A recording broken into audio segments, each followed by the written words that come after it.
मग सुधरते तुमच्या पुढे आरडून मी जेव्हा पैसे केले, त्याची मी गाडी घेतली, बंगला बांधला, पोरं सुखी केले, मी देवासाठी केलंय काय?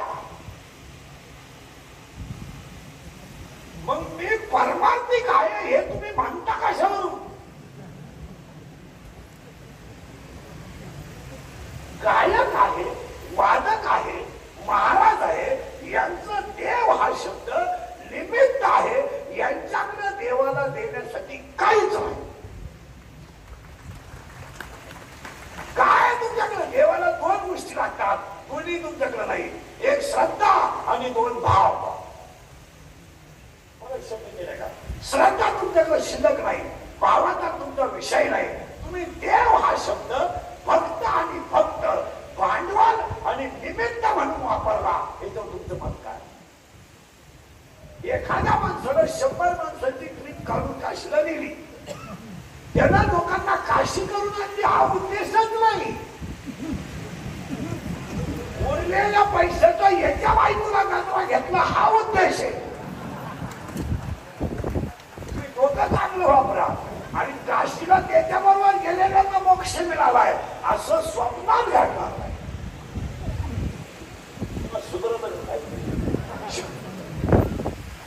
त्याला ट्रीप काढून लोक काशीला गेली. काशीला त्याच्याबरोबर जे गेले ते सगळे टक्क्यावर गेले. टक्क्यावर म्हणजे त्याचं ठरलेलं आहे. धर्मशाळेचा टक्का, आचार्याचा टक्का, पुजाऱ्याचा टक्का, जिथं झोपायचंय त्याचा टक्का, गाडी त्याची ठरवली त्याचा टक्का. आणि जो माणसं गोळा करून आणायला होता त्यालाही पुन्हा बरं ना टक्का. आता जे टक्क्यावर काशीला गेले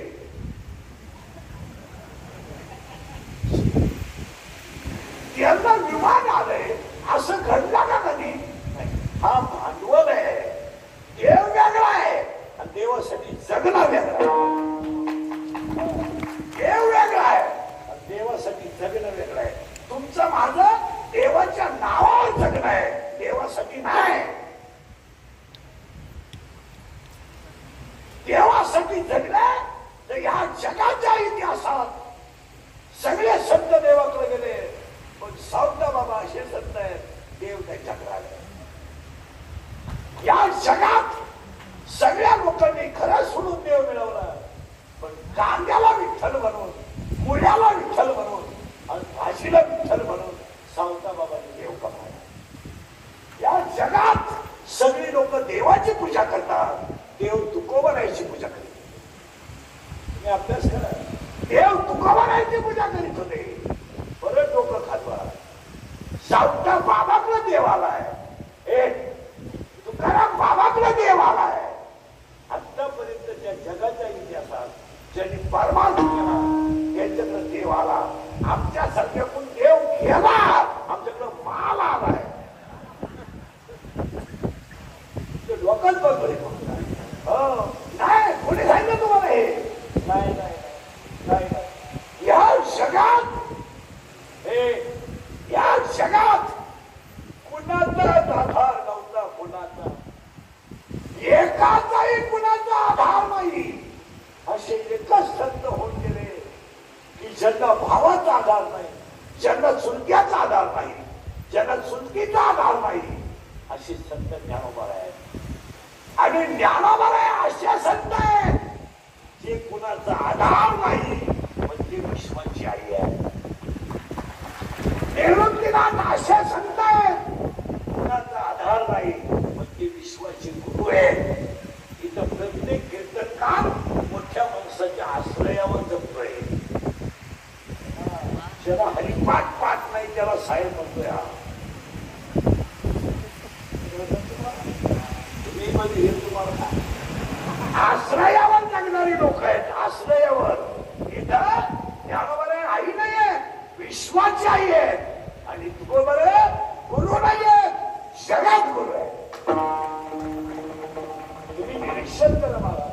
ज्यांनी ज्यांनी देव गमावला त्यांना देव भेटला. हा जगातला इतिहास आहे. पुन्हा डोकं लावायचं नाही. जगात ब्रह्म एक आहे. देव हा शब्द तुमचं भांडवल आहे. हे जर तुमचं मत काय काहीच बनत. आता ही एवढी पोरं शिकतात, याच्यातले काही कीर्तनकार सगळेच होणार. एखादा पर्यापा खरं होईल, एखादा गायब होईल, बाकीचे बाकरीवारी सांभाळायचे. पांडुरंगाच्या नावावर सुखी आहे ना. हे काही पैसे थोडेच होणार आहे. सोडून द्या. मानलं पटलं तर हा मला आपलं काम थोडं वेगळं आहे. परमार्थ हा रक्तात असावा लागतो. त्याचं पाहून परमार्थ कधी जमत नाही, कधीच जमत नाही. पैलवान रक्तात असावा लागतो. दुसरी गोष्ट परमार्थ प्रारब्धात असावा लागतो. आणि परमार्थ चारच गोष्टीने होतो.